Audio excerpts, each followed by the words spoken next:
Siege here, and today's video is part 2 in what I'm calling the Devil in the Details lore theory. If you haven't seen part 1, I highly suggest you do it, as it'll make concepts within this video a lot more relevant, allowing for a better understanding of the overall idea I'm trying to convey.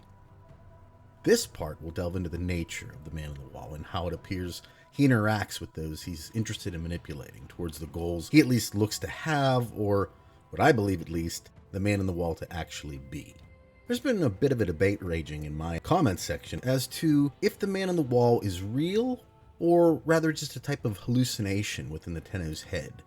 And I'd have to say, it's both. In the same way that the Great One Odin acts in the game Bloodborne. For those not familiar with the lore of Bloodborne, Odin is an eldritch god that is formless. And the best way I can describe it is, this god exists through the thoughts of those he influences.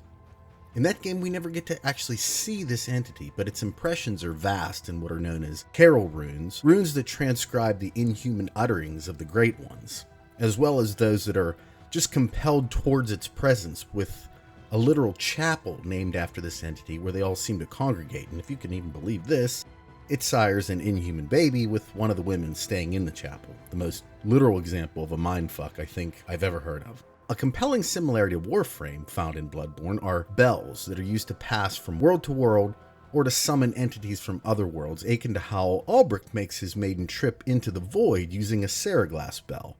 Not to mention the bell chimes we hear when Palladino is trying to contact Rel during the Chains of Harrow. Righteous Rel, of harrowed stars, of hallowed chains. Both instances attempting to contact or cross through another plane, so to speak.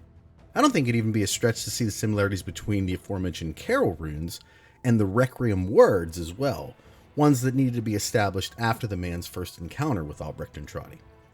Could these be subtle references to how Bloodborne's story was maybe an influence in Warframe's narrative?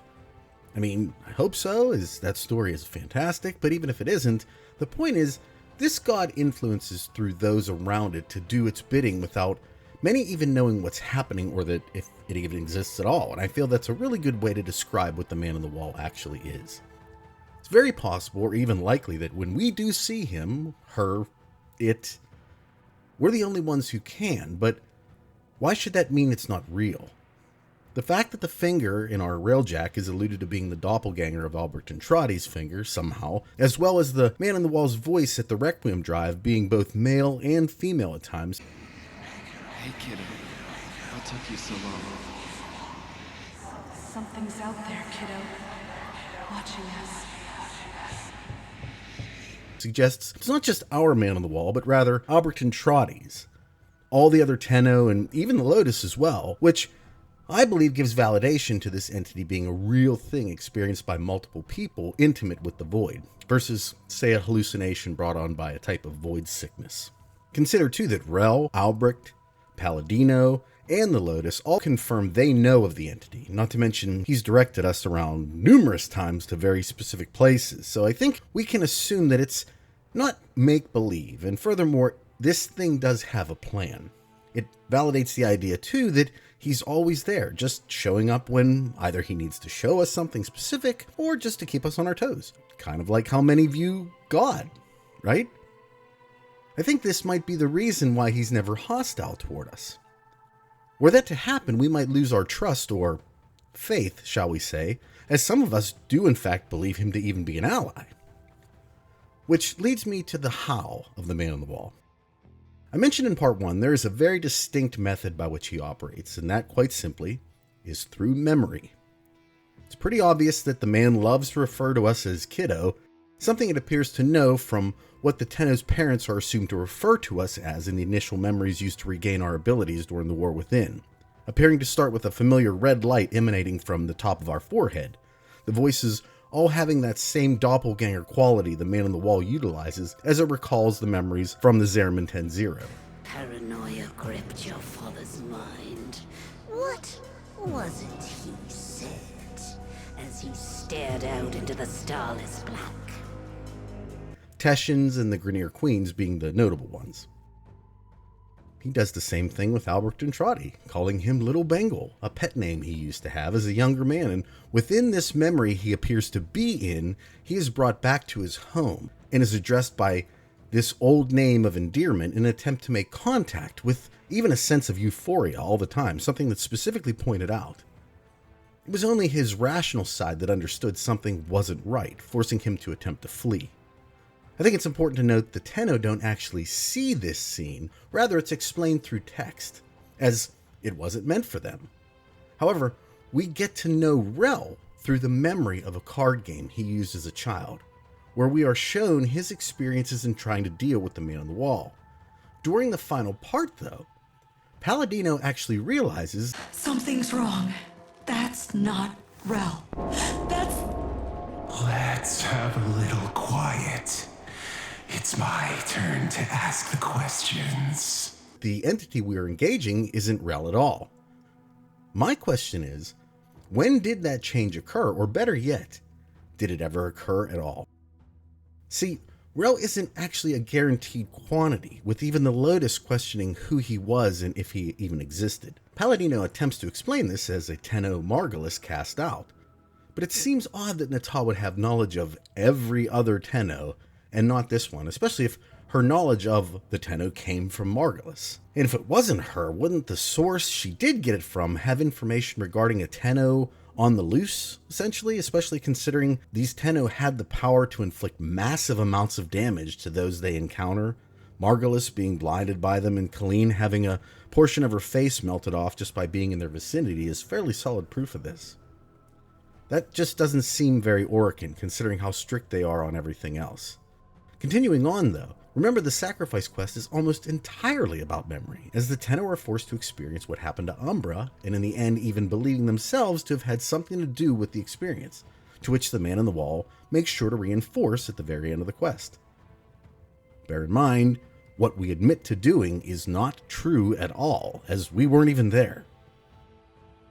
The Apostasy prologue, I believe, is showing the Tenno a memory of what happened when Ballas took the Lotus, the reason why the Tenno are completely ignored during the scene. And if my theory regarding Ballas is correct, the man would in fact have this vision because he's with Ballas, in the same way he's with us, being able to manipulate him just as he did us when needed, as shown when Teshin has to yank us out of what appears to be a trance when we first see the man. I even think the argument can be made that Ballas convinced the Lotus to leave using the memory of Margulis stated during their encounter.